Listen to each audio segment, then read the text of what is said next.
हम जहाँ भी गए रही तोरा का मतलब बा। और ये मयंक वैसे भी तोरा सारा के सारा सच्चाई बता देले होई। ये हमार बदला है काजल, बदला।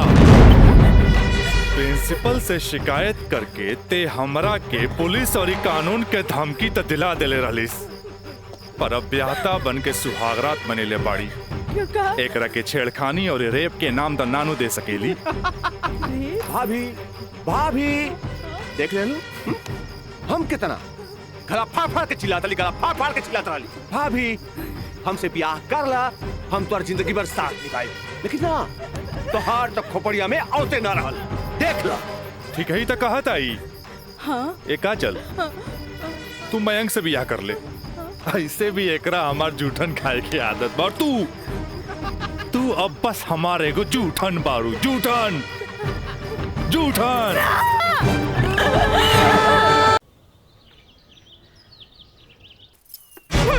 अरे अरे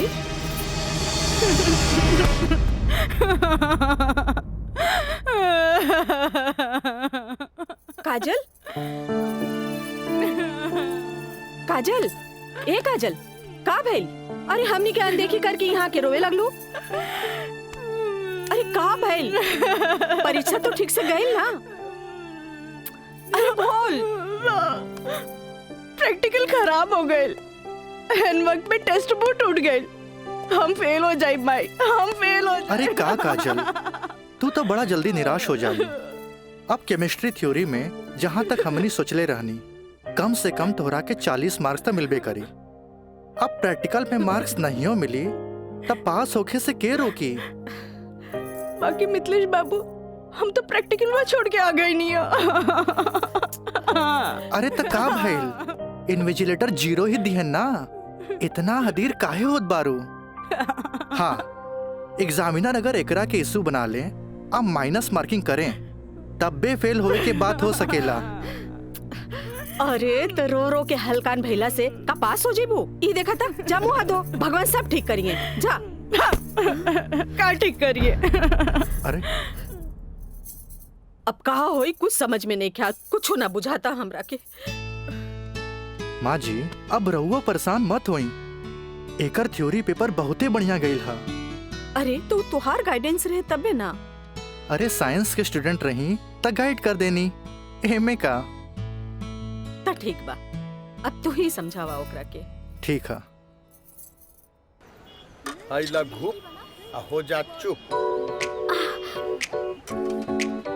भैया एक सैंडविच लाइए। हाँ हाँ ले।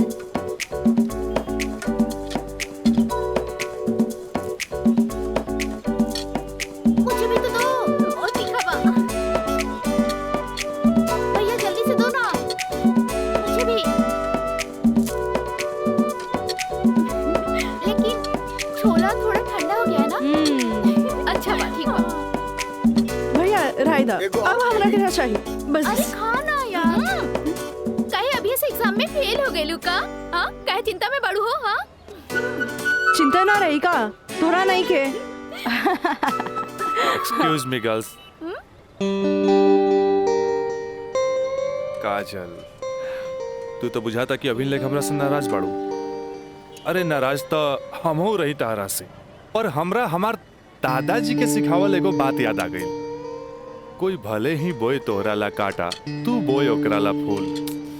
देखा काजल, तू तो प्रिंसिपल साहब से जाके हमार शिकायत कर देलू, पर हमरा हमार दादाजी के सिखावल उ बात याद आ गई। भाई तो उनकर पोते नू, हम जकरा चाही लेनू ओकर पूरा ख्याल रखी ले, है ना? देखा है ने, और ये बात के पता तोरा बड़ा जल्दी लग जाई, बुझाइल? गर्ल्स, आप लोग के रिजल्ट आ चुकल बा। अच्छा। और ये क्लासरूम में आप लोग का रिपोर्ट कार्ड बट रहल बा। जाई चल चल चल जल्दी चला। अरे जल्दी चला चल। ए काजल, कांग्रेचुलेशन, आपके केमिस्ट्री के प्रैक्टिकल में 20 में 20 मार्क्स मिलल है। Mister Raj, for your kind information, हम केमिस्ट्री प्रैक्टिकल एग्जाम ही छोड़ देनी है, ऐसे अपन कांग्रेचुलेशन अपने पास रखी।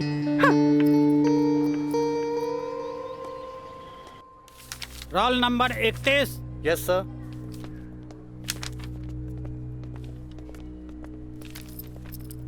Roll number 32। Thank you sir.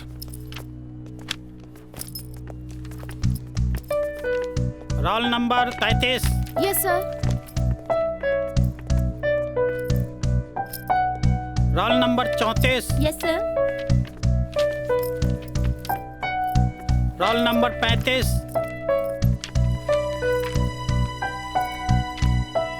Roll number 36।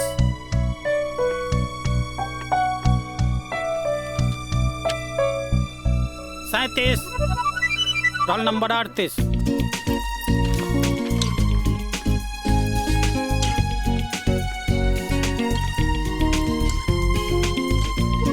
है ना, देखा है ने, और ये बात के पता तोरा बड़ा जल्दी लग जाए, बुझाइल? ए पिंकी पूजा, हाँ का ई देख ना, हाँ? हमरा के सच में केमिस्ट्री प्रैक्टिकल में 20 में से 20 मिलल। ई जरूर राज के कारनामा है। काहे कि ये इन्विजिलेटर शर्मा जी ओकर बंगले पे तो ठहरल रहलन। ओह, हाय मैं मर जावा। अगर तोहरा जगह पे हम रहती ना तो राजा के तो रानी बन जाती। जा बन जा। तारा के देख के ना एगो बात याद आ गई। इया कहे धिया धिया, धिया कहे चिया चिया। एक हुआ जौन तोहरा पे जान छिड़केला और एगो तू हा जौन एकरा के ठेंगा दिखावत हिया।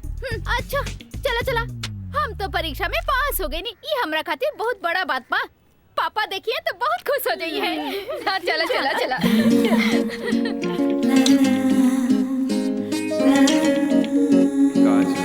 दादाजी के सिखावल एगो बात याद आ गई। कोई भले ही बोई तोहरा ला काटा, तू बोई ओकरा ला फूल। ई ले, अरे भाई अपोजिट टीम आ गइल बा, हमनी के का होई? अरे आ गेल त का भइल हो, अभी तो टाइम बानू मैच में। टाइम बा त का एहिजे बैठ के टाइम पास करबा? ए जब हमनी के मैदान में जाएम नु तो देख के थर्रा जाइलो, ठीक बा? अब चला जौन होई तो मैदान में देखल जाई, उहे देखल जाई। चलो राज भाई बॉल दे। तोहनी के इतना हड़बड़ी बना तब बड़ा सन, हम आवाता नहीं। चलो लोग चलो आवा।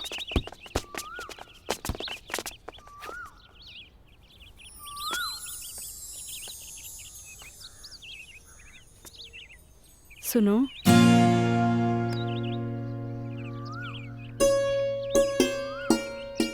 सॉरी राज, हम तोहरा के गलत समझनी, लेकिन तू तो सच में दिल के राजा बाड़ा। और तू ये राजा के दिल के रानी। ए काजल, हम तारा के बहुत चाहेनी। Thanks for chemistry practical marks. WhatsApp number मिली का? व्हाट्सएप? हाँ ठीक बा, ले ली। 8291 71 7752। 8291717752।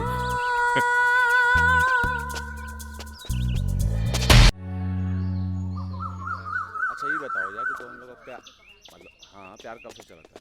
काजल बताओ ना। बाय।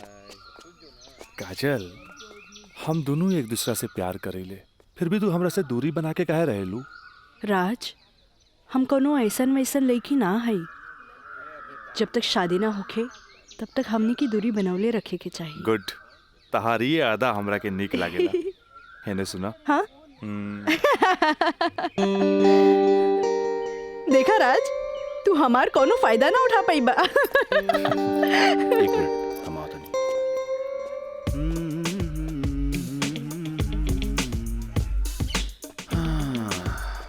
राज यार एगो बात बताई। काजल अब यार हमरा के भी अच्छा लगेगा यार। हम एगो बात बताई। तू हंसुआ के बिया में खुरपी नियन गीत मत गो। वो तोर भाभी लागी। का लागी? भाभी। चल।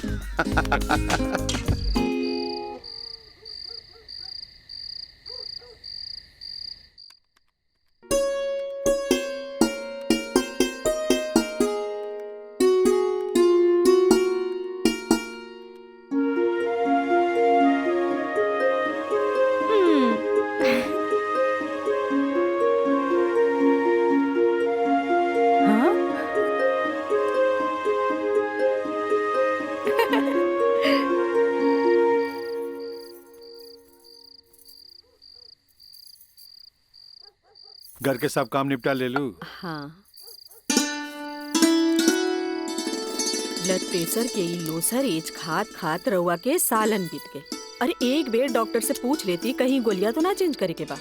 एकर साइड इफेक्ट भी होला। एक बेर हमार बाबूजी के पैर ऐसे ही सूज गए रहे, जब गोली चेंज भइल तो एकदम ही ठीक हो गइल।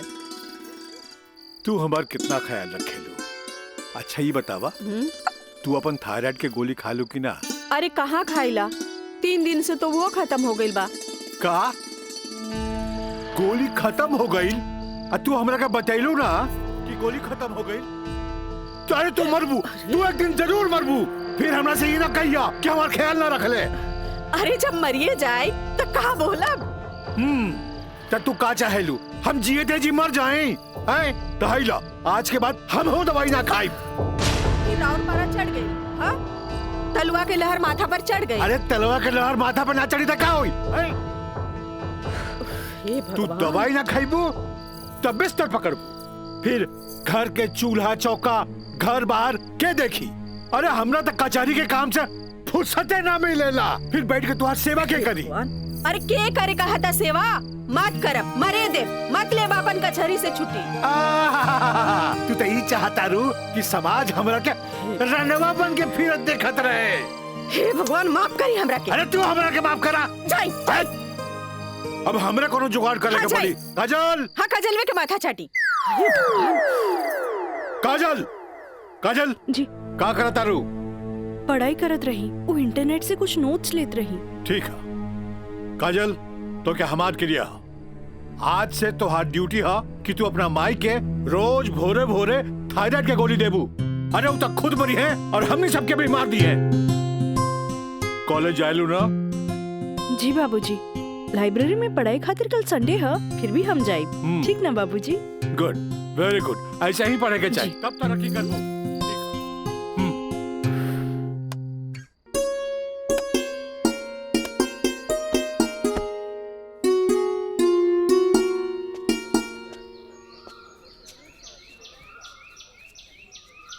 काजल।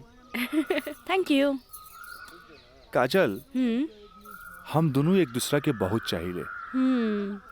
पर जब हम हमरा फ्यूचर के बारे में सोचिले तो हम देखिले कि हमार बाप के पास बहुत दौलत बा। उनकर दौलत के संभालत संभालत हमार जिंदगी गुजर जाई। हमरा ये आम आदमी नियन नौकरी चाकरी करे के फुर्सते ना मिली। अब बस तू हमरा जिंदगी में हमार जीवन साथी बन के आ जा तो हमारी जिंदगी एकदम मजे में गुजर जाई। ए काजल, तू काहे ना अपना बाबूजी से हमरा बारे में बात करेलू? बाबूजी से? ना बाबा ना, हम ना बोल सकेनी। हमार बाबूजी बहुत गुस्सेल बाड़न। वाह भाई वाह, इकलौता बेटी भैला के बाद भी तू अपना बाबूजी से बात न करबू काहे कि बहुत गुस्सेल बाड़े। और इकलौता बेटा भैला के बाद भी हम अपना बाबूजी से बात ना करब काहे कि बहुत पैसा वाला बाड़े। ऐसा में तो हमनी के सपना धरल के धरल रह जाई। काजल, काहे ना हमनी के भाग के शादी कर ले जाओ? बिना बतैले भाग के शादी कैसे कर सकेनी? हाँ काजल, हफ्ता भर के तो बात रही। हमनी के भाग के कहीं भी शादी कर लेल जाए और ओकरा बाद अपना अपना बाबूजी के बता देहल जाई। सोचत का बाड़ू, तारा से ऊंच कूल और धनाट घर के हई। जब तू अपना बाबूजी के बतैबू नु तो ना कर पाई है। और हमहू जब हमरा बाप के बताएब कि हम भाग के शादी कर ले बानी तो नाहियो चाहते हुए भी तहरा के अपना बहू के रूप में अपना ली है। ए काजल, हम तहरा बिना एक पल भी ना जी सकीले। ठीक बा, हम कोशिश करो। इनु भइल बात। अब छोड़ा हम बाय।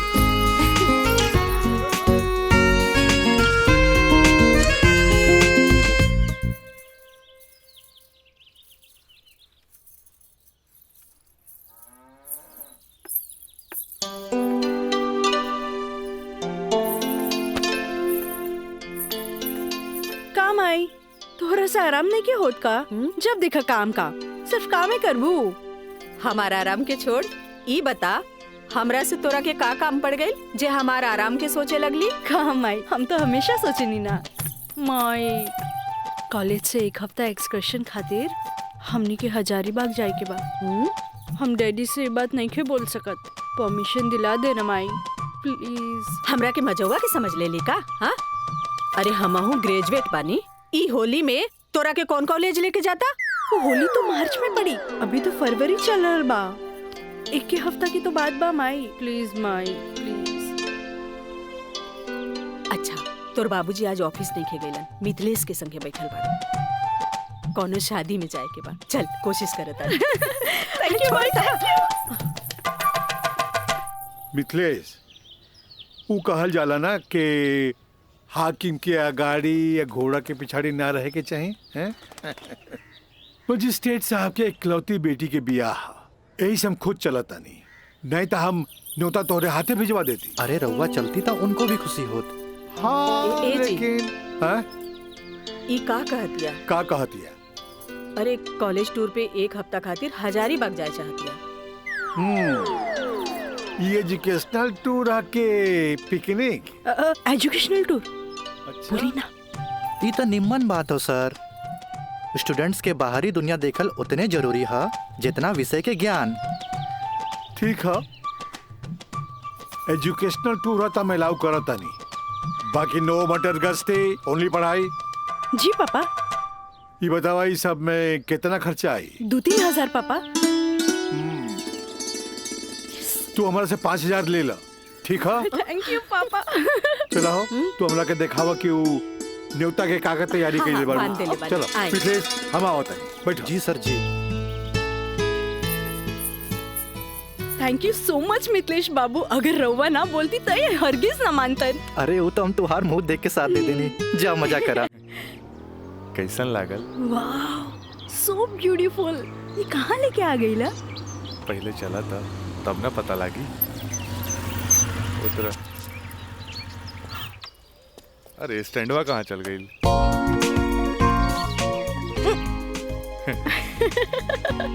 बड़ा धांसू सजीले बा। हाँ चला चली। हाथ तो दा। कहाँ जाए के है? इधर। हाँ, इधर जगह तो बड़ा झकास बा। का यार राज, कब से हम तुम्हारे इंतजार करत बनी, इतना लेट कर तू? मयंक, राज, मयंक यहाँ? हाँ, एकरा पहले भेज देनी। इस सारा जे तामझाम बा, इस सब के अरेंजमेंट के करी। यार तो हम लोग का शादी खातिर एक विद्वान पंडित से बात कर ले बानी, और देखा तोहनी के आराम खातिर यहाँ सारा साधन सुविधा मौजूद बा। और हाँ, हनीमून खातिर स्वीट रूम भी बुक कर ले बानी। और देखा अब हम निकलता नहीं, कहे कि हमारा के मंदिर जाके बा, और मंदिर जाके पूरा शादी का सामग्री लेके आके बा। बाप रे, इतना सब तैयारी। अरे शादी की करबा, हमार दोस्त राज का शादी बा। गलत बात। शादी होता हमार सपना के शहजादी काजल के राज के साथ। अच्छा देखा यार, जो तो पैसा दिला ना, सब पैसा खत्म हो गए कुल ताम झाम में। ऐसा करा कि हमरा के तू 25,000 रुपया और दे दा, काहे कि बहुत सारा काम बाकी बा अभी। पैसा के कौन बात भाई, ई ले। अगर बाबूजी अगर ये शादी करे थे नु तो लाख के खर्चा लाखों में चल जाई। दोस्त महिम रिश्तेदार पूरा शहर के बुलाई थे। और वैसे भी तो बाबूजी जब रिसेप्शन पार्टी दी है तो जाई खर्चा बढ़ी। अच्छा हम निकल रहे हैं, बहुत सारा काम बाकी बा। ठीक बा, तू लोग आराम कर। चलो बाय बाय बाय। तो काजल, अब तक गला लगाई नु यहाँ तो यहाँ के जाना था हमनी के। ओ Raj, I love you. I love you too. जुबान निकालिए, बंद कीजिए, ठीक है।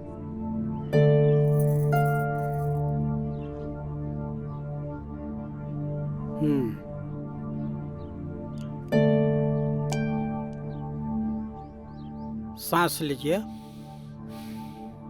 और जोर से।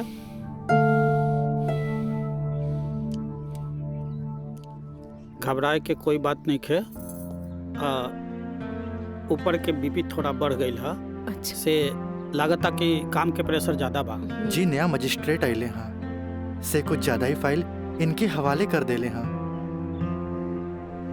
ठीक है, ठीक हो जाई। अभी आंख लगल बा, सोए दिन का के। और हाँ, पानी पियावल करी, काहे कि पानी पियला से पेशाब यानी यूरिन पास हुई तो रिलैक्स हुई है। जी जी बाकी दवा वही चली। जी डॉक्टर साहब। जी डॉक्टर साहब, हाईली अपन फीस। ई का करतानी, जे आदमी पेशकारी में हमरा से कहियो फीस ना ले ले, उनका से हम फीस ली रह दी। डॉक्टर साहब। Thank you. प्रणाम डॉक्टर साहब।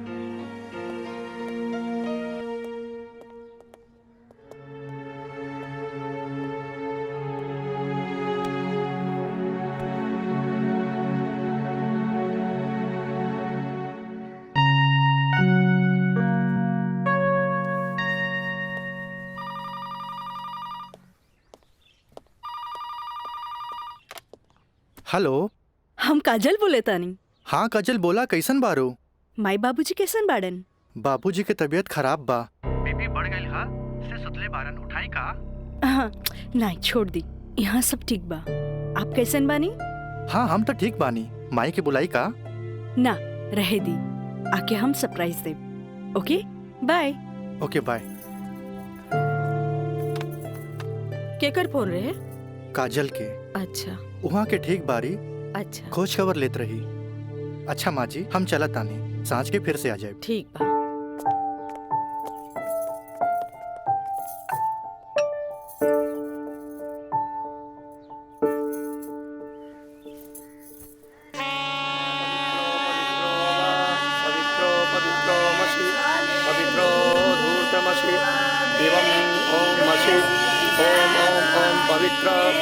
पवित्राः केशवाय माधवाय सर्वेश्वराय अपितु स्वाहा तत्पुरुषाय स्वाहा। ओम नमः स्वदन्ताय सहस्राक्षाय सहस्रपदे पूर्वशे पवित्रमशे सर्व ऊर्ध्वमशे चन्द्रमशे ओमाय ओम ओम ओम ओम ओम बुधाय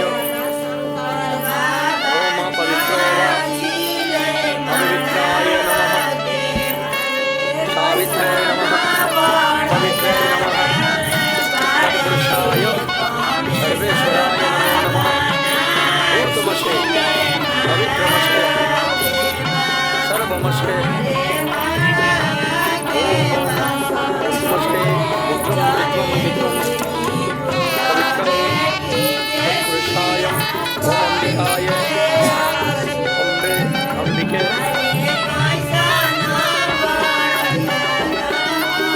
राजलाय राजाय नमो नमो नमो नमो विवाह संपन्ना भवतु।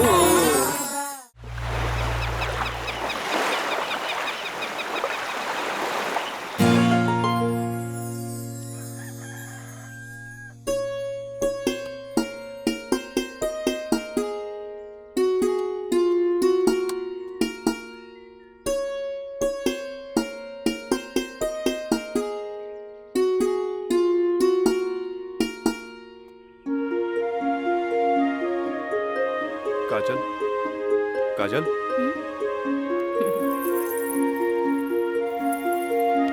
Good morning. Good morning. उठे के मन तो हमरो ना करत रहे, पर खाली सुतल रहला से जिंदगी ना नु चली। चाय ले लो। गर्मा गर्म चाय। मयंक, अपने हाथ से बनेले बन। ए ओ कुछ ना, सिर्फ भाभी खातिर। और ई गर्मा गर्म चाय। काजल, इस शादी ब्याह में कुछ ज्यादा खर्चा हो गई। हमरा घरे जाए के पड़ी। वो कहा कि अपने बाप से कुछ पैसा भी ले ले और उनका के इस शादी ब्याह के बारे में बता के पटा भी ले। आखिर तेहरा के ले जाके उनका आशीर्वाद भी तो दिलावे के बा। लेकिन तबले हम कहाँ रहब? अरे यहाँ रहबू, तहारी देवर बानू मयंक। हाँ? का मयंक, भाभी का ख्याल रखबे ना? बिल्कुल बिल्कुल ख्याल रखब। ये ले पैसा। अरे और यहाँ के सब बिल उल चुका दिए। बिल्कुल भाभी, टेंशन ले लगा, कोनो जरूरत नहीं के। हम बगल वाला कमरा में बाड़ी। और हाँ, तू चाय पी के फटाफट फ्रेश हो जा और जो खाए पिए गई ऑर्डर दे दिया। ठीक ठीक बा। और हम रात के छोड़ के यूं आवता नहीं। तू चल, हम आवता नहीं। चल। ए काजल, अरे हैने आवा। कल साझे लिख के तो बात बा, हम यूं गई नहीं यूं आई नहीं। और वैसे भी अब तहरा बिना हमार मन कहा लागी। अब जाई भी और जल्दी आई। ठीक बा।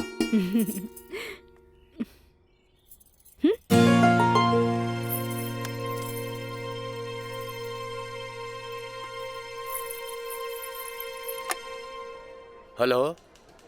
हाँ, अरे देख रही हो कि मैं ऑफिस में हूँ, कितना काम पड़ा है, कितनी फाइलें पड़ी हैं, और तुम हो कि ये ले आइएगा वो ले आइएगा। हद कर दिया तुमने यार। मैं कम इन सर? कम इन। अखिलेश बाबू कैसन बाड़न? जी बीपी तो कंट्रोल में हा, बुखार के वजह से थोड़ा कमजोरी आ गई हा, यही से शुक्रवार तक की छुट्टी की अर्जी दे ले हा। कोनो बात नहीं के, दिन रात काम करे वाला आदमी के अरे थोड़ा बहुत आराम तो चाहिए ना। जी कह दिया ऑफिस के चिंता न करे जी, जब वो ठीक हो जावे तबे ऑफिस आवे। ला एकरा के फाइल में लगवा दे। थैंक यू सर।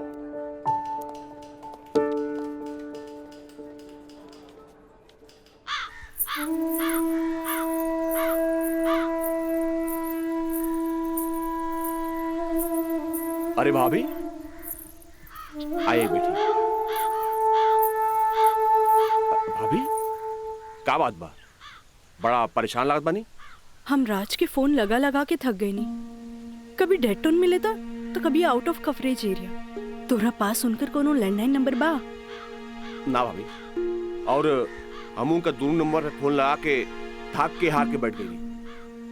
हैरानी की बात तो ये बाकी कि गईला के बाद ना कोनो खबर, ना कोनो कॉल, ना कोनो मैसेज। भाभी तू टेंशन मत ले, हम अपने को दोस्त के भेजले बानी, और जैसे ही खबर मिला था सबसे पहले हम तोरा के बताई। ठीक बा, हम अपन कमरे में बानी। अरे भाभी घबराए कोनो बात नहीं की, हम बानी ना।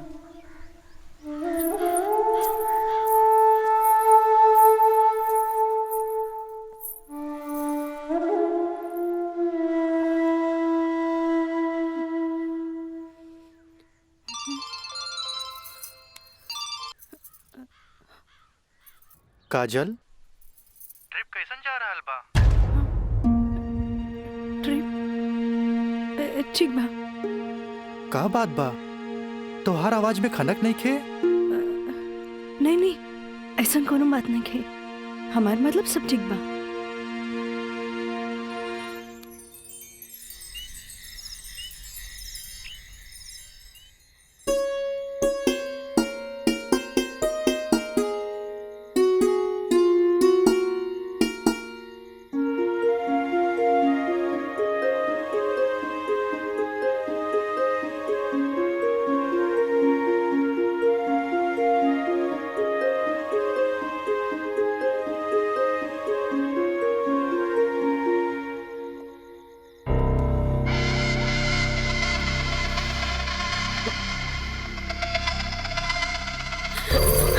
देवर जी, मयंक, ये क्या बदतमीजी है? चल जाइए यहाँ से, वरना राज के बता दे। किसे? राज से?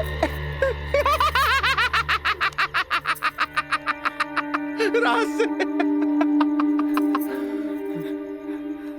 भाग गए? हाँ? आवेला नहीं खे? हाँ? तोरा क्या पता? हाँ? ये भी कुछ हो रहा बना? सब ओकरे प्लान के तहत हो रहा बा। वो तो तोरा के भोग के और भौरा जैसे चूस के भाग गए। काजल, पता बा, जब तो के पहला बार देख ली तो पहली नजर में हमके पसंद आ गई, और हम तो के दिल से चाहे लगे। काजल, आज दिल से चाहे लगे। तुझे कहा तारा कौन सच बा? सच ना, 16 आना सच बा। ये बात हम तुझे बहुत पहले बता दी थी, लेकिन क्या करी, ये मेरी और मेरी हमार मुंह बन के तरस। देखा, तू गरीब, हम गरीब, हम तो क्या अपने काजल? हाँ, हमसे ब्याह कर ला, हम तो क्या बने, हम तो क्या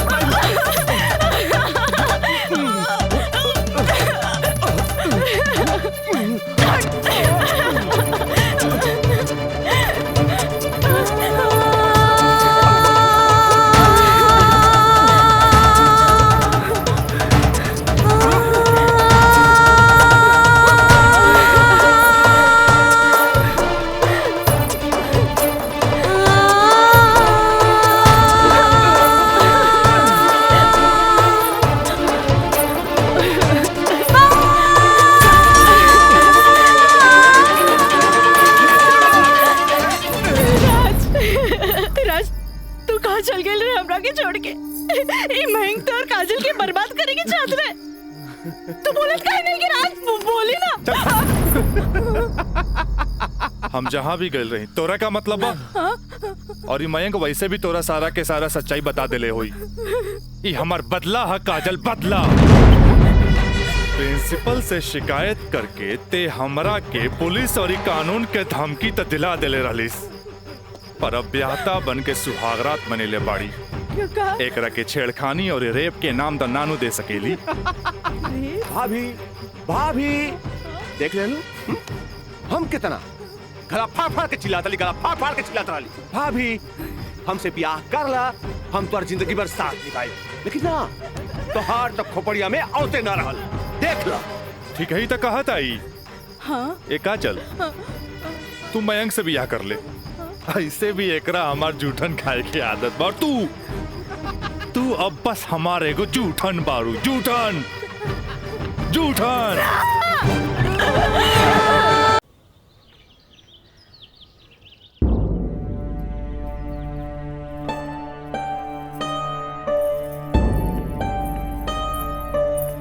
काजल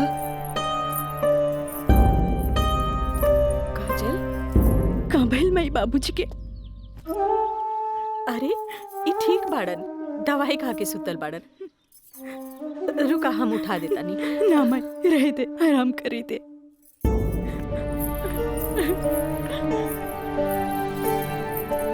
काजल का भइल सर? सर का भइल?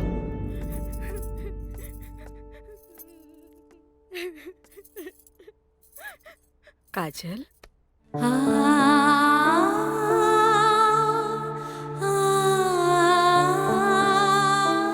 अरे इतना रोवे की कोनो जरूरत नहीं खेबी। तोर बाबूजी ठीक बाड़न। अरे वो तो बुखार के कारण ब्लड प्रेशर बढ़ गई रहे। इतना परेशान मत हो, इतना परेशान मत हो। माई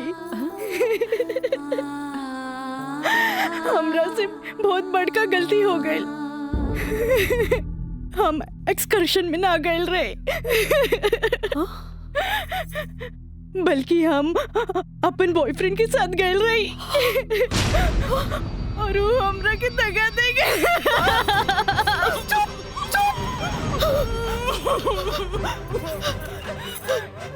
सच सच बता, सच सच बता, का भाई तू ठीक तो बाड़ी ना?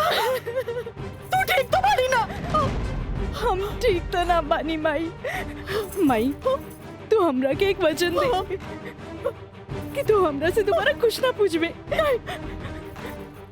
जो भाई बहुत गलत भाई, बाकी हम अपने आप के ठीक कर ले माई, अपने आप।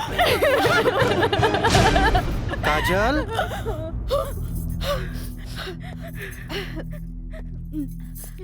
काजल बाबूजी तोरा के बुलावत आ रहे। चल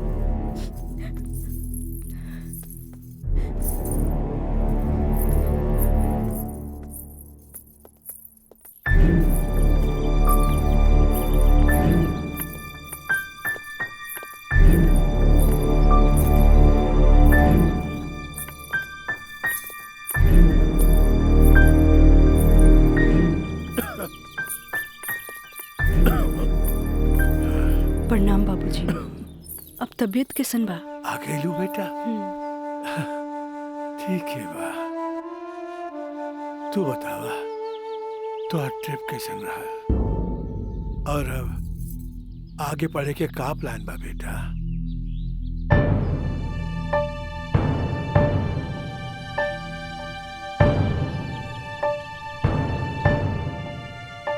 बतैलू ना बेटा? पापा हम वो साइंस ना पढ़ के लॉ पढ़े के चाहता नहीं। तो ओकरा में का बात है बेटा? विषय कोनो खराब ना होखेला, पर जरूरत है तो ओकरा में अच्छा करे के।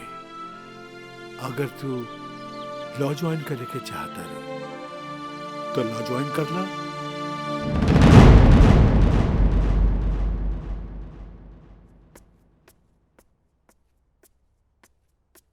का काजल बेटिया तबीयत ठीक बानो?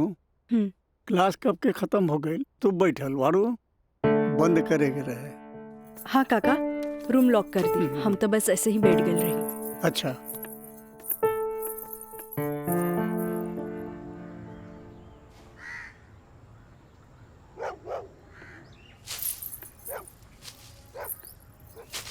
काका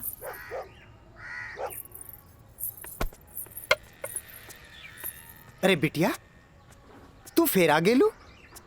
अरे हम कई साल से देख रहल बानी कि हर 3-4 महीना पर तू आ जालू। पर बिटिया राजा तोहरा से नइखे मिले चाहता।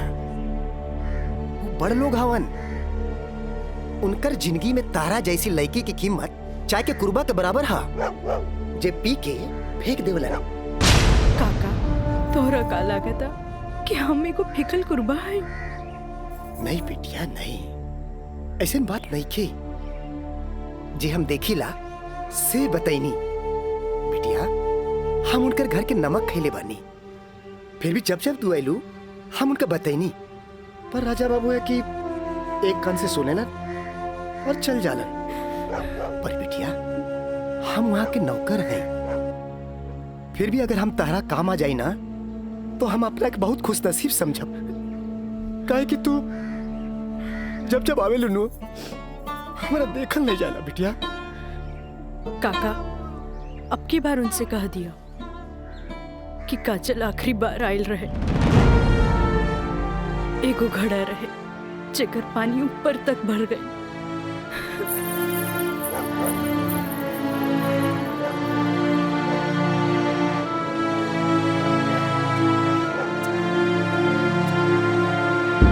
मैडम जी ये कुछ बिल है, कारपेंटर बिल है, ये टेलीफोन बिल है और ये लाइट बिल है और कुछ वगैरह वगैरह काफी बिल है, आप देख लीजिए। माँ ये मैनेजर साहब तारा के महीना भर के बिल और खर्चा के हिसाब दे देले। अब तू उठबू, उठ के जईबू, अलमीरा खोलबू, चेक निकलबू, फेन आके बैठबू, तब साइन करबू। हमरा माई के कितना काम करे के पड़ी। यही ला हम सोचने की काहे ना चेकबुक वाले के हम ही आ जाई। नीमन कैला।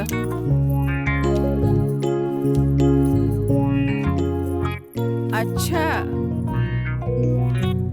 तो तू एम्मा अपन 50,000 का चेक पहले से भर ले बाड़ा, तभी तो हम समझे कि माई के इतना मस्का काहे के। माई अब तू ही बताओ कि इतना अमीर बाप के लड़का हई तो दोस्त महीन के टाइम टू टाइम पे पार्टी तो देहे क्यों पड़ी ना। देव तो हमरा बाप के ना कट जाए की ना का मैंने सब। बिल्कुल राजा बाबू। जी ले अपन बाप का ना कोच कर। इनू भाईल हमरा दुनिया के सबसे बेस्ट माई वाला बात। Love you Mai. मैनेजर साहब। जी मैडम। इस सब रसीद आप एक साथ पूरा बिल कह के हमरा के दें, हम एक गो चेक काट देते हैं। जी मैडम। ठीक है जी मैडम। हमरा ई बात के बहुत खुशी बा कि रवा लोग हमार ग्लोबल कंपनी में इन्वेस्टमेंट करे के चाहता नहीं। ये हमरा खातिर बड़ खुशी के बात बा। बाकी हमरा भी कुछ देखे के चाहिए ना कि हम दिन दुगना रात चौगुना करके रवा लोग के पैसा लौटा दे ताकि मार्केट में हमार साख बनल रहे। Of course. Excuse me gentleman. बाबूजी हाँ आप हमरा से वादा कैले रहनी कि आप हमरा नया कार किन के देब। अब हम खटारा हम ना चलाएं, बुझाइल नू। I want new car. Okay Yes, Raja is right. I am witness. Okay, I will buy car for you. Thank you sir. हम चलता नहीं बाबूजी।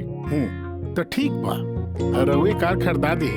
बाकी राउर कार की खर्चा कंपनी के इन्वेस्टमेंट पे दिखावल जाए। Okay, thanks. जेपी साहब आपका बेटा तो हीरो लगता है। आखिर बेटा के करा हमरे नु। अरे यही तो उम्र में ऐश करे के।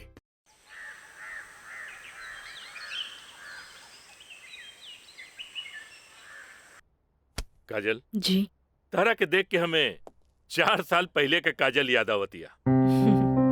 याद है तारा के मिथिलेश के साथ डरत डरत तू हमरे चेम्बर में आ लॉ कॉलेज में एडमिशन खातिर हैं। ई कानून के पढ़ाई कैसे एगो लड़की के बहादुर और समझदार बना देवेला। काजल, हम चाहता नहीं कि पहला केस तू खुद अपने लड़ा, कैसन रहे? लेकिन सर। तू घबरा मत, हम तारा बारे में केहू से कुछो न कहनी है। देखा, ये वकील लोग अपने क्लाइंट का सिक्रेसी अपने साथे चिता में ले जालन। बैठा। हाँ, तो केस ये है कि मुवक्किल एक गरीब लड़की है जेकरा के शादी का झांसा दे के पहले भोगल गए और बाद में जूठन की तरफ फेंक दी। वो दहेज के केस न कर सकत रहे काहे कि वो गरीब रहे। वो रेप के केस न कर सकत रहे काहे कि वो अपने घर वाले के मुंह पर कालिक न पोते के चाहते। वो प्रताड़ना का केस भी न कर सकत रहे काहे कि वो घर में कब्बो रहली नहीं। अब वही मुवक्किल का केस तो के लगे। अब वही गरीब लड़की का केस एक पढ़ा लिखल समझदार वकील के लड़ेगी। काजल, हमरे नजर में तू एक मर्द लड़की बाड़ू। हमें फख्र बा कि तू हमारे असिस्टेंट बाड़ू। आई एम प्राउड ऑफ यू बेटा। जी सर, थैंक यू।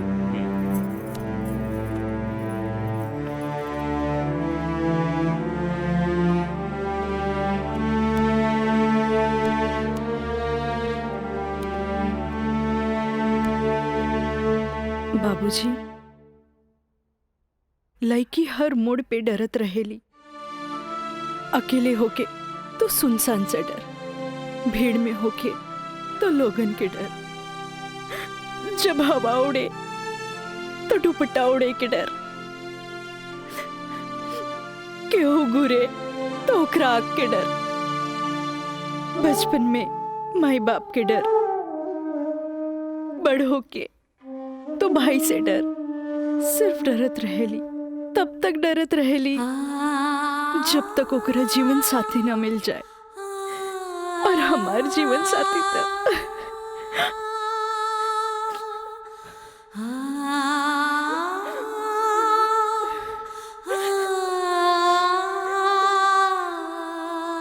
बाबूजी, आज हमार पहला केस बा, राउर आशीर्वाद चाहिए। काजल, माई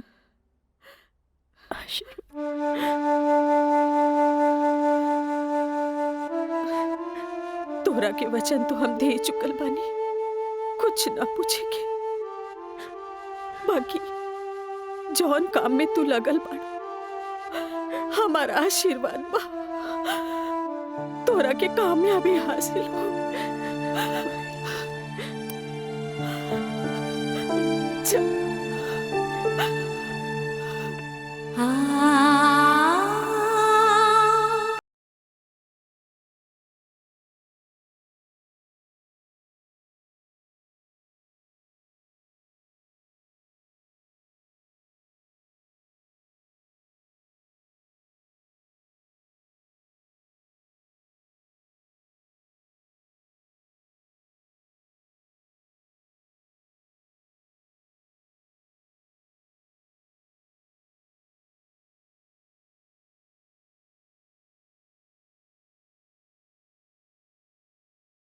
के बा का है वो तो हाथ दोस्त राजा, वो ना करेगा तोरी मदद। भाई, अब हमारा के केहू को मदद की जरूरत नहीं है। खुद नौकरी करेगा, कमाए के बा, कुछ बने के बा। यही तो हम कहा था नहीं, उम्र हो चलल, नौकरी ना करबे तो कौन बाप अपन छोकरी तोरा से ब्याही। हमरा का, हमार जिंदगी के का, आज है कल ना रहा। फिर बहुत हो गए भाई, चल पैसा दे पैसा। तोरा से मुंह लगायल बेकार है। पैसा पैसा पैसा। हाँ हाँ दे। देता नहीं।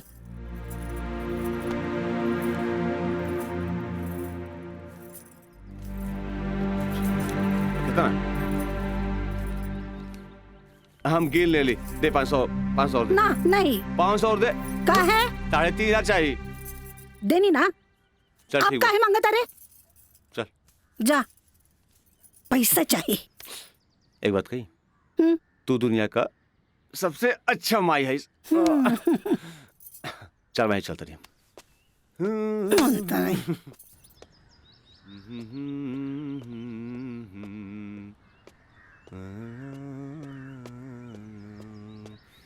मयंक, काजल, तू इतना दिन बाद यहाँ? हमरा तोरा से कुछ बात करे के बा। चलो घर बैठा। यहाँ ना, चलो कॉफी डे में बैठल जाए। Coffee day? अरे सोचा मत, हम पियाई कॉफी तोरा। चलो ठीक। चलो।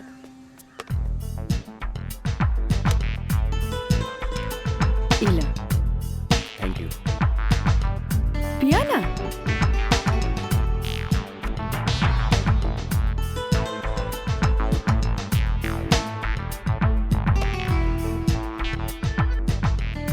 काजल, आज तोरा के यहाँ देख के बहुत अच्छा लगा था। और एक बात बताई, पिछले 4 साल में कौनो ऐसा दिन ना गुजरल, कौनो ऐसा पल ना गुजरल जिसमें तुके याद ना कैलो। अच्छा कुछ छोड़ा, ये बताओ कि आज हमार कैसे याद है? पहले हम अपन अतीत से लड़त रही, लेकिन अब हमरा लागता कि हमें सेटल हो जाए के चाहिए। बाकी तो ही बा कि के अपना ही हमरा के। अगर तुके प्रॉब्लम ना होके तो हम तोहरा के अपनाए। लेकिन हम गरीब हैं। अरे तो हम कौन अमीर बानी? हम तो गरीब बानी। हम और तू चाहिए तो अमीर हो सकत हैं। वो कैसे? हमार साथ दे के। जिंदगी भर साथ दे। ऐसे ना, प्रॉमिस करा। प्रॉमिस। चला। चला। हाँ।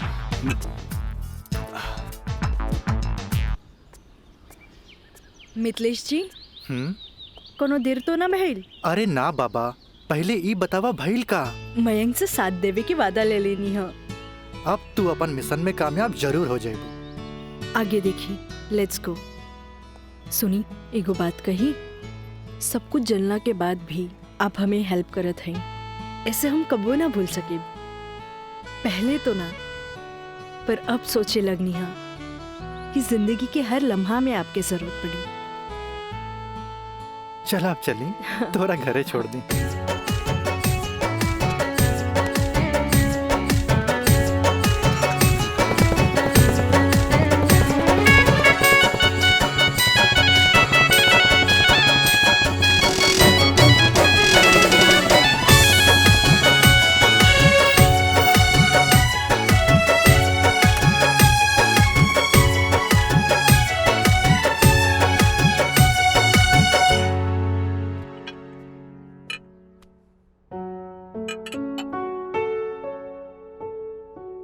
सुनी, एगो बात कही, सब कुछ जलना के बाद भी आप हमें हेल्प करत हैं, ऐसे हम कबो ना भूल सके। पहले तो ना, पर अब सोचे लगनी है कि जिंदगी के हर लम्हा में आपके जरूरत पड़ी। खाना लगा दी? ना भोला, आज तक ऐसा ही पेट भरल है। आज ना खाई बपने? ना। ठीक बा।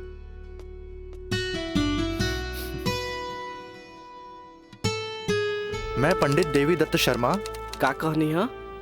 देवी दत्त शर्मा।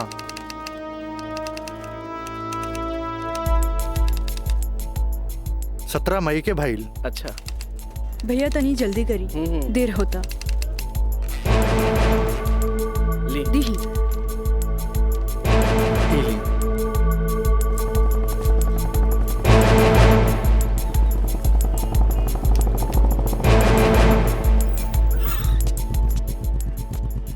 आ गए नहीं टाइप करा के? जी। लाइन लाइन दस्तखत हम कर दी। एली।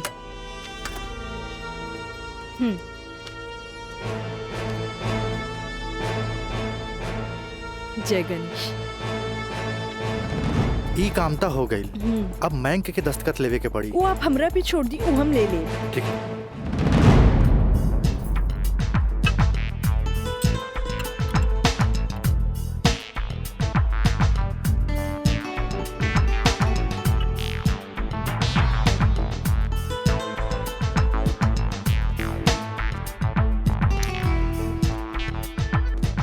हेलो। हाय। सॉरी यार, आवे में थोड़ा लेट हो गया। अच्छा यही देखा, हम तोरा खातिर का लेके आइल बानी। अच्छा पहले चाय पिया। ई ले।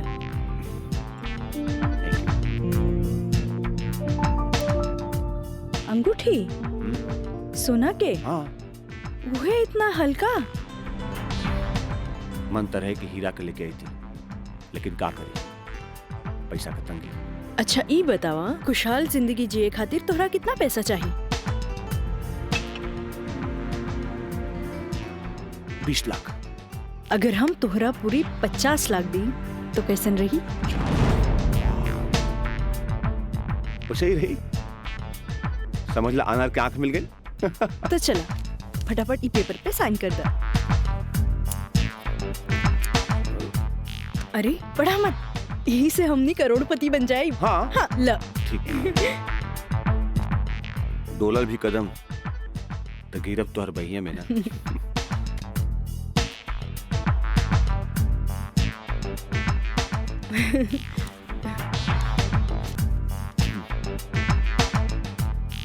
आज से हमनी का नया जिंदगी का शुरुआत। रोमांटिक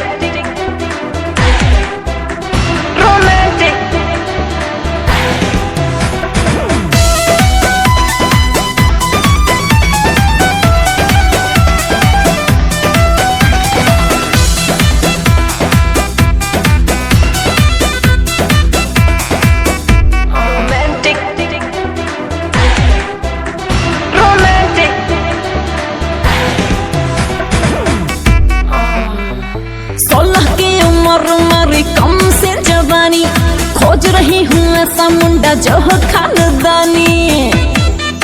हाँ 16 की उम्र मेरी कम से जवानी, खोज रही हूँ ऐसा मुंडा जो हो खानदानी। इंग्लिश नहीं चलेगा, ना चलेगा हॉटी। तो कैसा चलेगा? रोमांटिक रोमांटिक रोमांटिक रोमांटिक मर्द से करूंगी मैं शादी, तभी तो साले साले बढ़ेगा आबादी। रोमांटिक मर्द से करूंगी मैं शादी। मीना, मंजू, रेखा, कस्तूरी के डांस देख के कुछ समझ में आयल? अरे सरकार के देख के बाजार बदल जाला, बाजार के देख के साहूकार बदल जाला, आ घोड़ा के देख के सवार बदल जाला, शिकारी के देख के शिकार बदल जाला। ऐसे ही मेहमानों के बदले पे सत्कार के भी बदल देवे के चाहिए। अरे पहले के जमाना कुछ और रहे कि मर्द नाजो आदा पर लुट जात रहे, लेकिन अब जमाना बदल चुकल बा। आज के जमाना के मर्द सबके कमर तोड़ नाच पसंद आवेला। जितने कमर हिलेबू और सीना झटकईबू, मर्द उतने जल्द तोहर दीवाना हो जाए। दिखाओ करके। अरे ऐसे ना, ये देखो। कस्तूरी बाई, कस्तूरी बाई। चाहे नसीब चाहे नसीब तक लिया। बहुत दिन बाद तशरीफ लेनी राजा बाबू। भला ऐसे भी केहू केकरो भूल जाला। आए बैठ।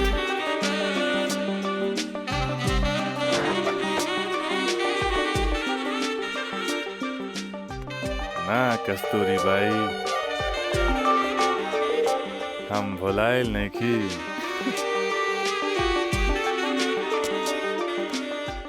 वो तो बस हमार शादी होके वाला बा, ओकरे तैयारी खातिर हम अपना माई के संगे खरीदारी में बिजी रही। फुर्सत पाते तहरा लगे आ गई नहीं। अच्छा एगो बात बतावा, कौनो बेहतरीन डांसर बा हमरा बियाह में नाचे खातिर? बानो एगो नया परिंदा बा। हाँ। मंजू, राजा बाबू का उहाँ ले जा जहाँ आज निराली का प्रोग्राम होता। आई जाए।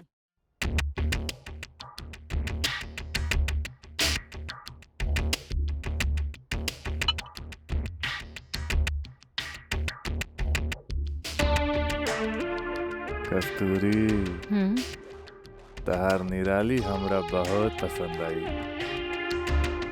पसंद तो आ गल राजा बाबू, लेकिन ओकर रेट तनिक कड़क बा। पूरा 5 लाख लेतिया। लाख 2 लाख तो हम तारा पे ऐसे ही उड़ा दिला, तब 5 लाख कौन बड़का चीज बा? ओकरा से कह दिया हमार बियाह में अगर उ कमर तोड़ नाच करी ना, हम ओकरा सोना ना जराओ हीरा के अंगूठी दे, उहो अपना तरफ से। और बाकी के रिश्तेदार जे ओकरा पैसा दी हैं वो अलग बात। एक कस्तूरी, हीरा के अंगूठी केहू ऐसे ही ना देवेला। अच्छा तो ऊ रवा दिलो दिमाग में इतना घुस गइल बिया। अच्छा एगो काम करब, तनी हेने लावा, हमरे तरफ से ई ला। हाँ डैडी, का बात बा? तू जहाँ बाड़ा जल्दी से चल आवा। ठीक बा, हम अभी आओ तानी। बड़ा कमजोर बराउर ये ना मुराद इश्क, ऐसे उतारा के जाम लहले बगैर चल देनी। हाँ कस्तूरी भाई, डैडी के कुछ जरूरी काम आ गइल बा, से जाए के पड़ी। ठीक बा, अब डैडी के फोन आइल ह ते में हम का बोली। चला तनी, बाय।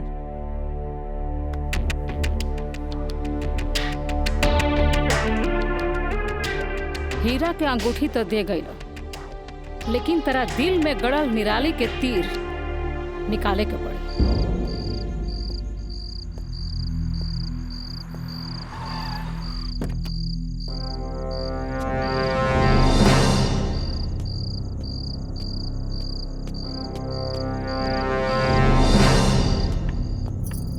का बात बा डैडी, इतना अर्जेंट में काहे बोलेनी हमरा के? राजा, हाई हम का देखा तानी? कौन लिखी बिया काजल? अपना मुंह में करखा लगावे खातिर ओकरा से बियाह कर लेला और फिर ओकरा वही छोड़ के भागैला। अब वो अपना हक मांगतिया। बाबूजी, हम ऐसा कोनो लड़की के नहीं जानत। ए माई माई माई, देखा था इसको कैसे झूठा इल्जाम लगावता हमरा ऊपर ही। राउर का दिमाग खराब हो गइल बा। अरे जे हमरे लड़किया के ऊपर लांछन लगावत बानी। हमार दिमाग नहीं के खराब भाई, हाई देखा, हाई कोर्ट से नोटिस आइल बा। भगवाने बचावा सी घर के, लागत कि जगदम्बिका पाल के नाक कटिए के रही। केस नंबर 5078, काजल सिन्हा वल्द स्वर्गीय अखिलेश प्रसाद सिन्हा व राजा सिंह वल्द जगदम्बिका सिंह।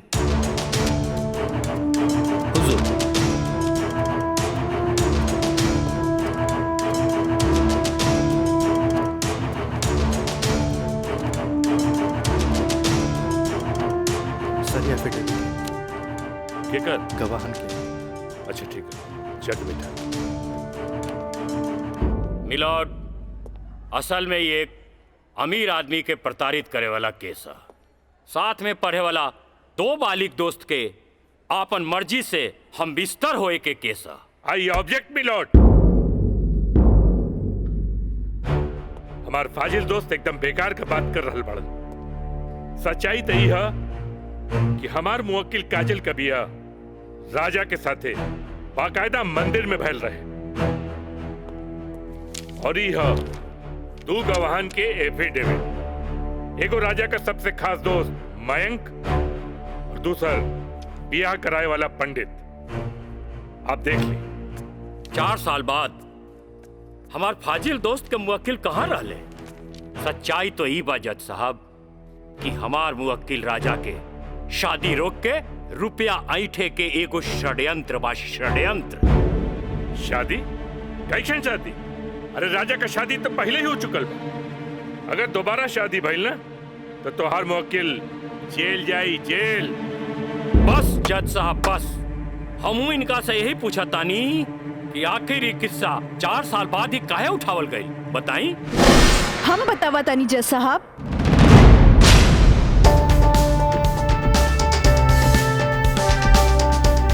हम बताई।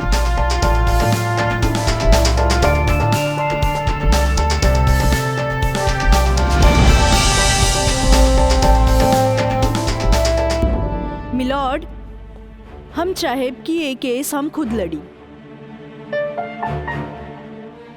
ई रहल हमार बार ऑफ अटॉर्नी के रजिस्ट्रेशन।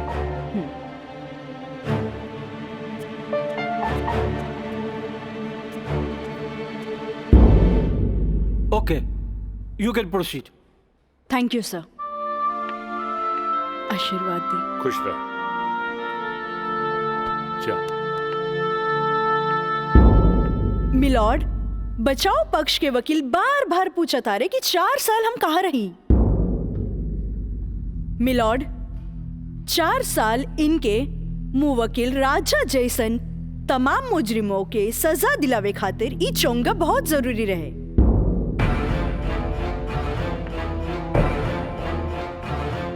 मिस्टर हैदर काज़मी साहब, अब समझ में आयल कि 4 साल हम कहाँ रही कि और डिटेल बतावे के पड़ी। तो मिलॉर्ड, हम केस के स्टडी खातिर हमरा के कुछ समय चाहिए। हाँ, कोर्ट इंस्ट्रक्ट करती है कि राजा की शादी रोक दी जाए जब तक कोर्ट का फैसला ना हो जाए। बचाव पक्ष के वकील की रिक्वेस्ट पर यह कोर्ट मुअत्तिल की जाती है।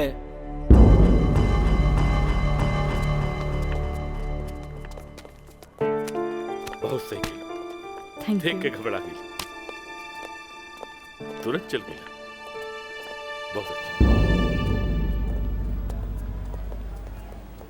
ए वकील साहब, कोर्ट से समय काहे ले लेनी हो?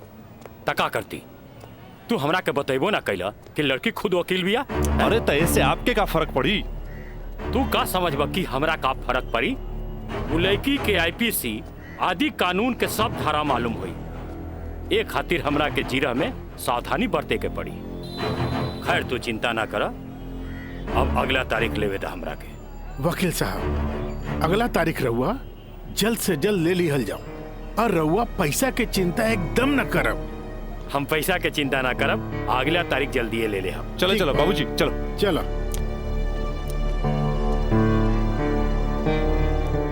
हेलो, हाँ, अब फिक्र करे के बात नहीं के। अरे तहार काम हो जाई, हम समझ गए नहीं, एकदम में समझ गए नहीं। हाँ,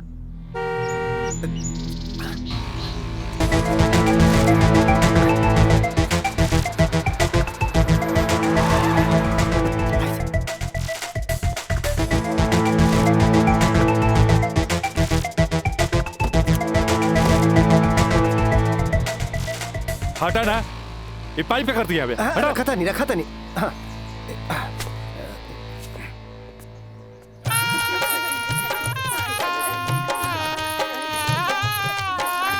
बंद करो इस नौटंकी, ये शादी ना हुई। अरे हटा यार, सब हटा। अरे ऐसे ना शुभ बात काहे करता रहा? हम सही कहा था नहीं भाई, अभी भी ना हुई। अरे ही का? अरे तो हर दिमाग खराब हो गई लड़का। बियाह करे से पहले हमरा से पूछ लेना रहा का? का जरूरत है ऐसा बियाह करे के? का करती? वैसे ना मानत रहे हम कानून से बचे के खातिर बियाह के नौटंकी कर देनी। तो जाके ओकरा बुला करके घर लिया बा। अरे बाबूजी, अगर ऐसा ला के खड़ा कहीं नू तो ऐसा कितना पतों से तारी घर भर जाई बुझाइल। तो फिर का करबा तू? अब हम देखें हमरा का करे के बा। बहुत हो गई, बहुत हो गई। हटा सब। देखा देख रहा लू ना तू? एकर दिमाग चल गई बा।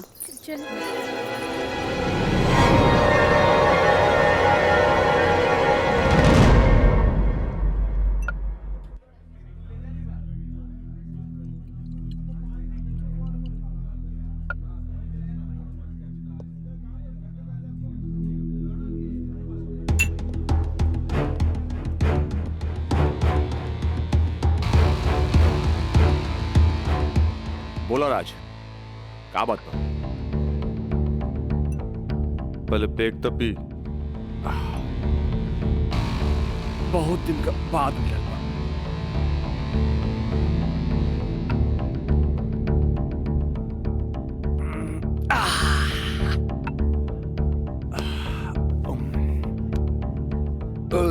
अब बतावा का बात बा? मयंक,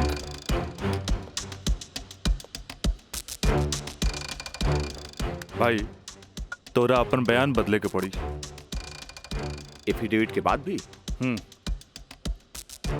दोस्ती खातिर।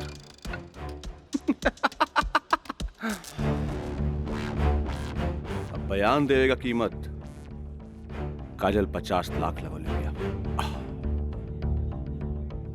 बयान बदले के बाद बयान बदले का कीमत 1 करोड़। 1 करोड़? यस, 1 करोड़। कहे से कि हमरा काजल से ब्याह करके सेटल भी होके के बाद, और हम तोहरा जैसा अमीर त नहीं की। और हाँ, अगर डीलिंग मंजूर होके तो तारीख से पहले आ जाइए। अच्छा, हम चलत नहीं।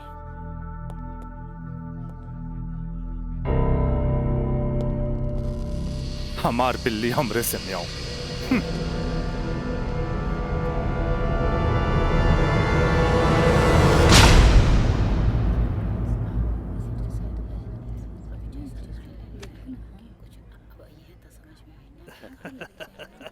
आज हम ही जीतब।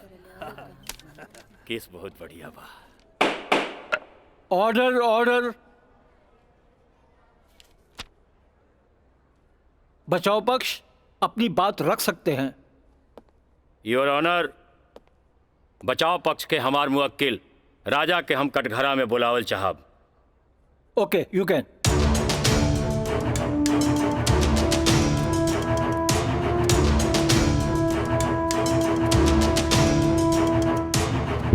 हम गीता पे हाथ रख के कसम खाता नहीं, जे भी कहब सच कहब, सच के सिवा कुछ न कहब। हाँ तो मिस्टर राजा, आप अपन बचाव में का कहल चाहते नहीं? जज साहब, हम ये बात माना तानी कि हम और ये काजल कॉलेज के दिन से एक दूसरा के चाहता नहीं।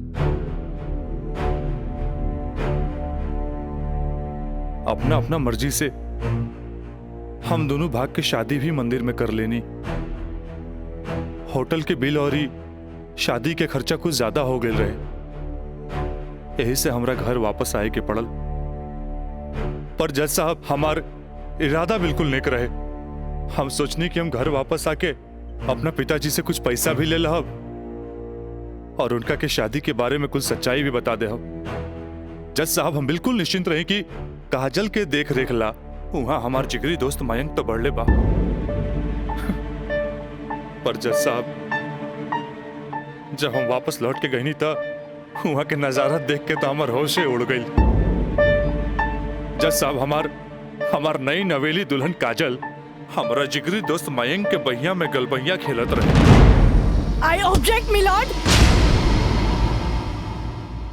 ई सरासर झूठ बोलत जा रहलन ह। Objection overruled.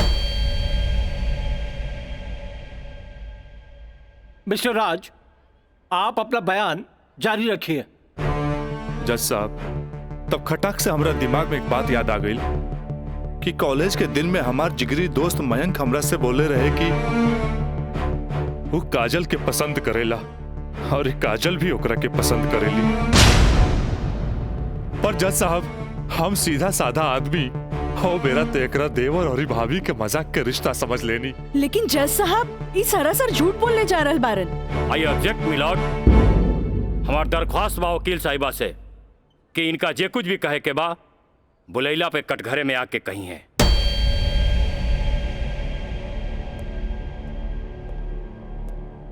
आप कंटिन्यू कर सकते हैं mister Raj.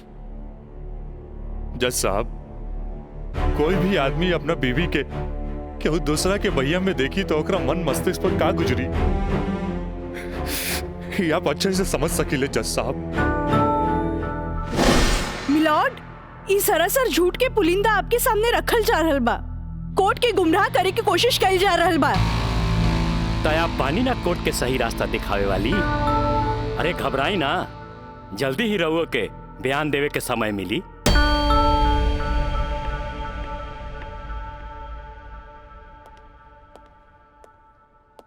You continue mister राज। जज साहब, समय के साथ साथ हम तो अपना आप के समझा लेनी और एक बुरा सपना समझ के हम सब कुछ भूल के काजल के अपनावे खातिर भी तैयार रही। हम आज भी काजल के अपन धर्म पत्नी मानी ले, अपन धर्म पत्नी मानी ले हम काजल के। That's all my Lord. हम चाहब कि वकील साहिबा काजल सिन्हा के कटघरे में बुलावल जाए, वो भी वकील के तौर पर ना, मुद्दई के तौर पर। इजाजत है।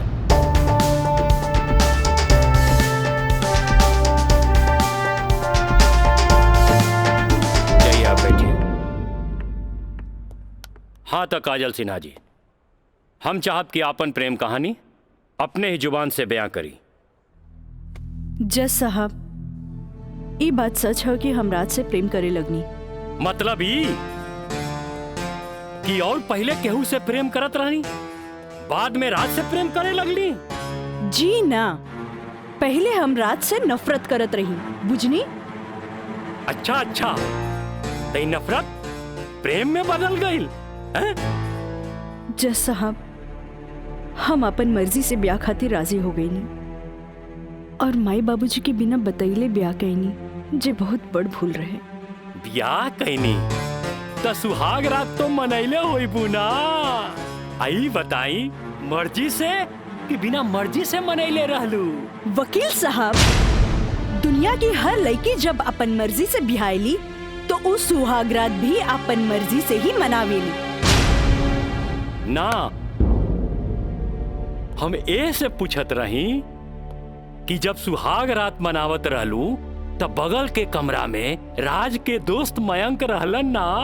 तका भइल, मयंक के हम शुरू से देवर के तौर पे देखत रही। अरे देखत भी रही कि मानत भी रही? मानत भी रही वकील साहब, मानत भी रही। जज साहब, यहाँ तक की कहानी तो महज एक कहानी बा जे हर लड़की के जीवन में आवेला। बाकी सेक्शन 420 तो यहाँ से शुरू हो गई कि एगो पति विश्वास में लेके अपन पत्नी के देवर के संगे छोड़ के चल जाला और उहे देवर अपन भाभी के इज्जत के तार तार करे में हर मुमकिन कोशिश लगा देला। बेचारी औरत कैसे भी अपन इज्जत और जान बचा के भाग चलेली और फिर पति मिल जाला और वही कहला कि जे कुछ भी भइला ओकर नाम अब तू रेप तो ना दे सकीलू, काहे कि वो शादी के बाद भइला।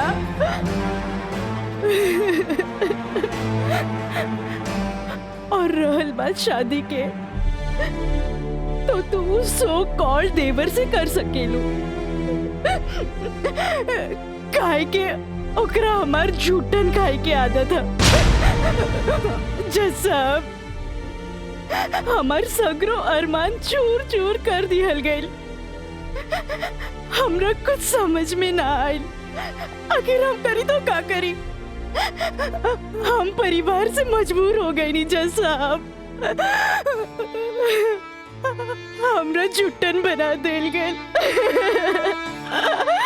हम झूठन हो गई नी, हम झूठन हो गई। मिलॉर्ड, अब इनका मेलो ड्रामा झूठ हो या साच, इससे साफ जाहिर होला ई झूठन कहां बारी। जबकि हमार मुवक्किल मिलॉर्ड एक झूठा सपना समझ के इनका के अपनावे खातिर तैयार बा। इतना ही ना मिलॉर्ड, हमार मुवक्किल के पिताजी जगदम्बिका पाल जी एक लिखित बयान में मिलॉर्ड इनका के बहू बनावे खातिर तैयार बाड़े। इली काजल, जबकि राज, उसके परिवार और यहाँ तक कि उसके पिता भी तुम्हें एक्सेप्ट करने के लिए राजी है, फिर तुम्हें क्या प्रॉब्लम है?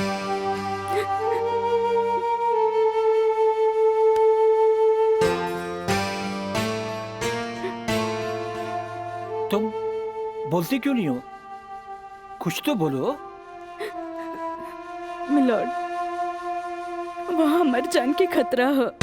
वाह मिलॉर्ड वाह, जौन परिवार के जिला जवार में रिस्पेक्ट बा, जौन परिवार पर आज तक कोनो क्रिमिनल केस नहीं थे, वो परिवार के साथ इनकर जान के खतरा बा। Now picture is very clear milord.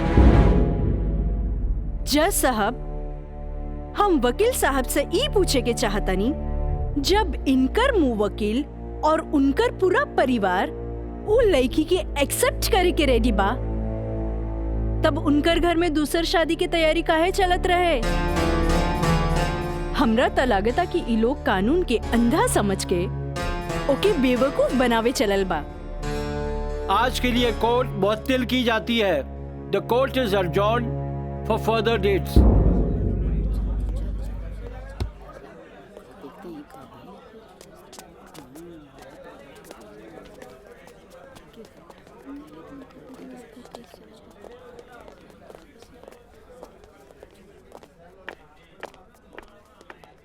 वकील साहिबा, अरे वाह, तू तो बड़ा चालाक बड़ू हो। एफिडेविट करवा के मैं के तू अच्छा यूज कैलू। आपके के कह दलस कि कोई वकील के सबूत इकट्ठा करे खातिर चालाक ना होके के चाहिए? बाकी चालाकियों में भी हम तोहर बापे निकलब। और अगला डेट में दूध में ऐसा पानी मिलाई देखते रह जाबो। चलो बाबूजी। देखो काजल जी, कल कोर्ट में उनके वकील ने जो बहस की, ये एक केस है 99 दिल्ली का। तुम्हारे केस से बहुत कुछ मिलता जुलता है। जी सर। और इसमें उसके पक्ष में फैसला हुआ था। मैं इसको अंडरलाइन कर दे रहा हूँ। ओके। हाँ। तो ये पॉइंट जो है, ये पॉइंट ध्यान से पढ़ लेना। जी सर। और कल तुम्हारी बहस में ज्यादातर ये बातें होनी चाहिए। ओके। समझ गई ना मिथिलेश? जी। थोड़ा ध्यान रखना, ये सारे पॉइंट्स इसके दिमाग में बैठ जाने चाहिए, क्योंकि सारी बहस इसी पर होनी है। जी। कल की बहस बहुत इंपॉर्टेंट है। जी सर। ये बुक ले जाओ, अच्छी तरह से इसकी स्टडी कर लेना। जी सर। ठीक है, जाओ बेटा। Thank you sir. God bless.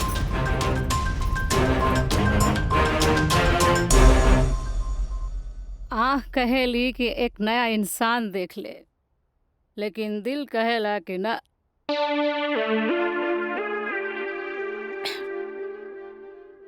क्यों है शख्स एक दिन लौट के जरूर आए।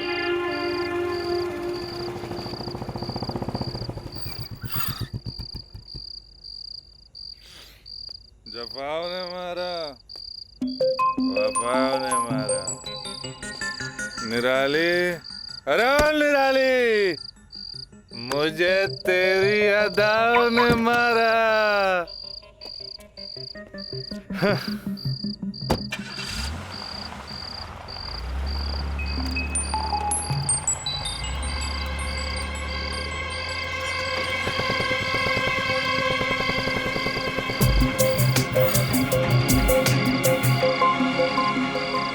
राज यहाँ प्रोस्टिट्यूट एरिया में?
कैमरा अब जाई भी और जल्दी आई। ठीक बा।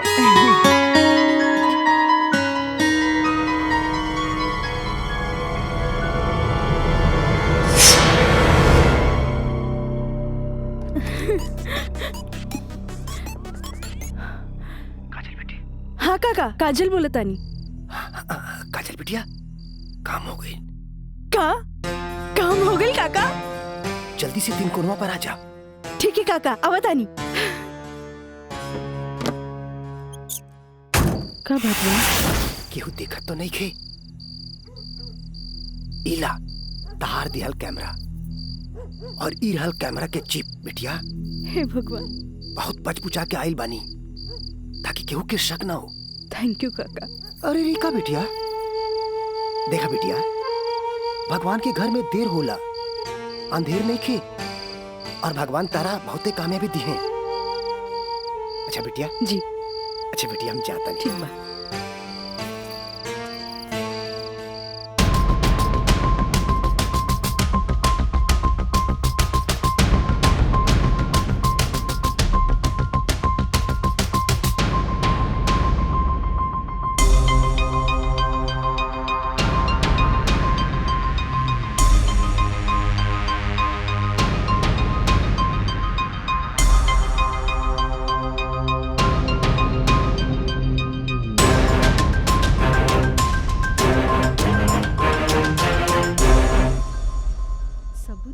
दे देनी। हाँ बाकी सर आ गए ले।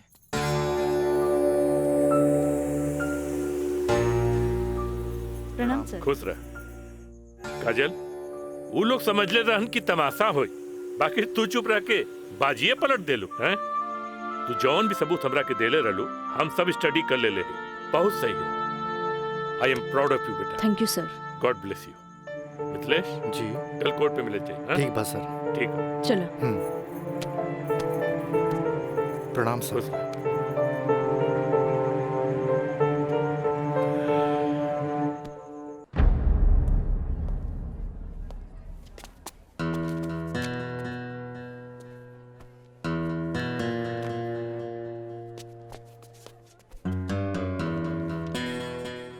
अदालत की कार्रवाई शुरू की जाए। जा बेटा।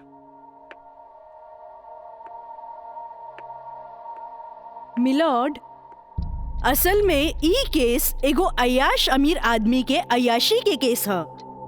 साथ में पढ़े वाली छात्रा के अपन अय्याशी के जाल में फंसा के ओकर असमत से खेले के केस है।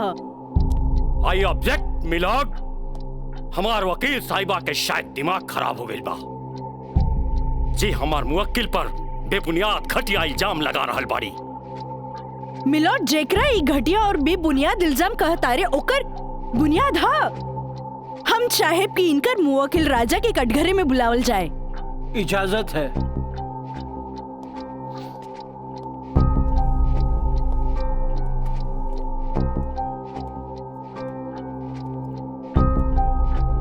जज साहब, ई उहे आदमी है जे लड़की के चाय के कुर्बा समझेला, जेके पिया और फेंक द। इनकर अयाशी के सबूत के तौर पर हम अपन एगो गवाह पेश करे के चाहतानी। इजाजत है। Thank you.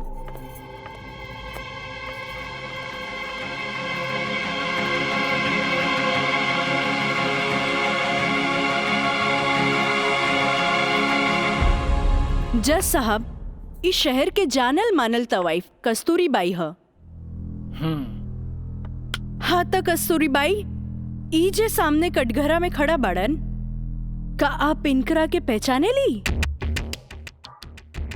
अरे इनकरा के कैसे न पहचाने? ई तो हमार पुराना ग्राहक राजा हवन। Good, thank you.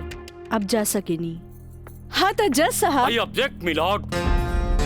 हमार वकील साहिबा हमार पर्सनल क्लाइंट के केस के रुख के बदलल चाहता रही। आखिर केस के ई बात से का वास्ता? वास्ता हाँ जज साहब, वास्ता हाँ। जॉन परिवार के रिस्पेक्ट के गुणगान हमार वकील साहब करत आ रहल बारन, वो परिवार के एक लौता बेटा के चरित्र से वास्ता कैसे ना रही? बताइए जज साहब। अब हम अपन अगला गवाह राजा के कॉलेज के प्रिंसिपल एनके गॉड के पेश करे के चाहता नहीं। इजाजत है। Thank you. प्रिंसिपल श्री एनके गौड़ हाजिर हो।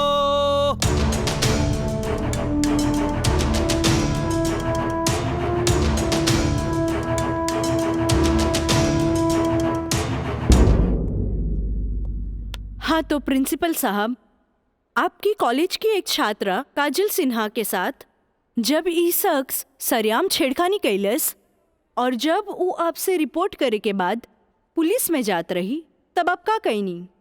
हम ओकरा के पुलिस में जाए से रोकनी और राज के हिदायत देनी कि आपन आदत से वो बाज आवे, काहे कि हम ना चाहत रही कि रसूखदार परिवार पर कोई आँच आवे। Thank you. नोट किया जाए मिलॉर्ड। रसूखदार सुनल गई ना जज साहब, हमार वकील साहब के हिसाब से जॉन परिवार पे एक भी क्रिमिनल केस ना हो, हुई भी तो कैसे। खैर, अब हम सबूत के तौर पर इस रसूखदार परिवार के एक लौता बेटा के जिगरी दोस्त मिस्टर मयंक के पेश करे के चाहता नहीं। इजाजत है। गवाह मयंक हाजिर हो।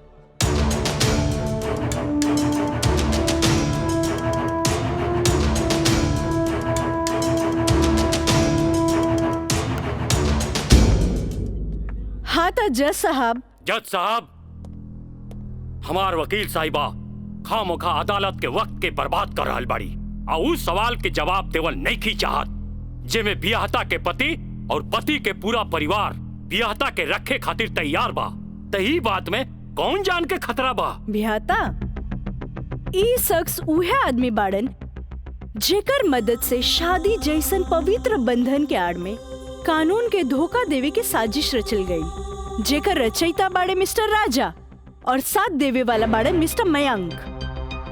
हाँ तो मिस्टर मयंक, तू अपन जुबान से ही उस सो कॉल्ड शादी के आंखों देखा हाल बतावा। वैसे मिलॉर्ड, सबूत के तौर पर हम अदालत में एगो वीडियो क्लिप पेश करे के चाहतन। Thank you sir. Objection milord, यहाँ कोनो टीवी शो नहीं खे। अखामोखा वकील साहिबा हमनी के और अदालत के वक्त के बर्बाद कर रहल बाड़ी।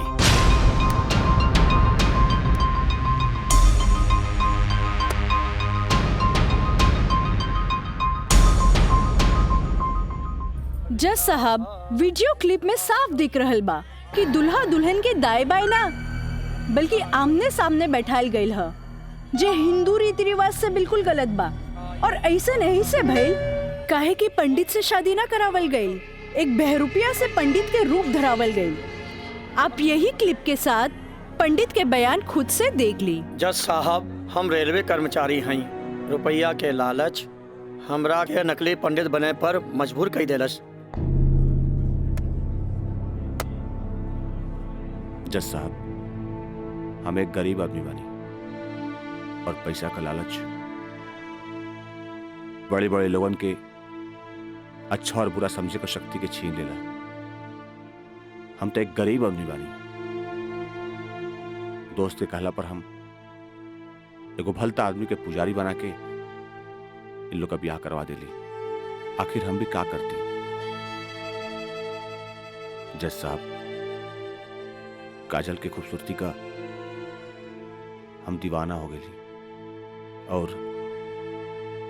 काजल के पावे खातिर हम समाज और कानून के हर सीमा के भी लांग गईली। हाँ तो जज साहब, हमार दूसरा वीडियो क्लिप देखी जे ई साबित कर दी कि धारा 420 से शुरू हो करके धारा 376, 375, 362, 361, 120B के उ लड़की के साथ अंजाम देल गल बा। और जज साहब, लगे हाथ हमार दूसरा वीडियो क्लिप भी देख ली प्लीज।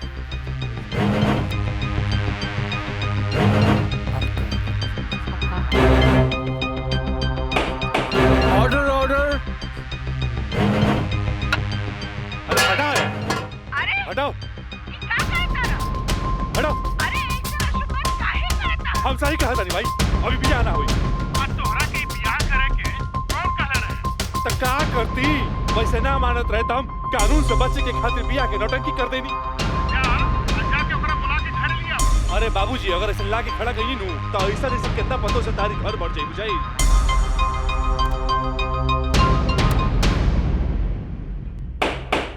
Order order. सारे गवाह और बयानात को मद्देनजर रखते हुए अदालत इस नतीजे पे पहुंची है कि मुजरिम का मकसद पहले से ही धोखाधड़ी से कहीं आगे था, क्योंकि उसका मकसद उस लड़की को धोखा ही नहीं देना था बल्कि उसके साथ शारीरिक संबंध स्थापित करना था। और यह भी साबित होता है कि मुलजिम ने बलात्कार को शादीशुदा जिंदगी को एक व्यवहारिक रूप देकर कानून को धोखा देने की कोशिश की है। इसलिए अदालत धारा 420 से बढ़कर इसे 376 एक रेप केस करार करती है और साथ ही महंग को इस अवैध कार्य में साथ देने के लिए धारा 120 बी को अदालत मुकर्रर करती है। धारा 376 के तहत मुलजिम राजा सिंह को 9 साल एवं उसके साथी महंग को धारा 120 बी के तहत 4 साल बामुशक्कत कारावास की सजा देती है। और पंडित देवी दत्त को नौकरी से बर्खास्तगी के साथ आईपीसी 34 एवं 120 बी के तहत 2 साल की सश्रम कारावास देती है। और अदालत जगदम्बिका पाल सिंह जैसे हर अमीर बाप को यह हिदायत देती है कि पुत्र के मुंह से उनके उल्टे सीधे कारनामों में बेटों का साथ न दे। और इन्हीं फैसलों के साथ अदालत आज बर्खास्त की जाती है। Thank you.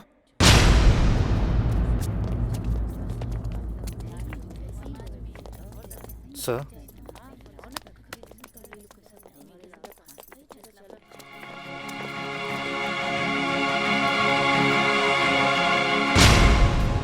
ए बेटा, हम तोरा बिना हम कैसे जियब रे? ए बाबूजी हम आज बात जान गए नहीं कि झूठ कितना भी ताकतवर क्यों ना होके सच के आगे हमेशा छोट पड़ जाला। एक औरत अगर अपना आदमी के बना सकेली तो वह औरत अपना आदमी के बर्बाद भी कर सकेली।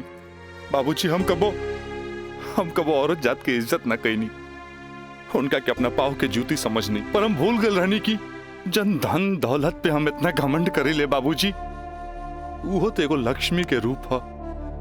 बाबूजी हमारी गलती माफी के लायक तो नहीं खे, पर हो सके तो हमरा के माफ कर दे। बेटा, तुहारी पश्चाताप के आंसू में तुहार पाप सब धुल जाई रे।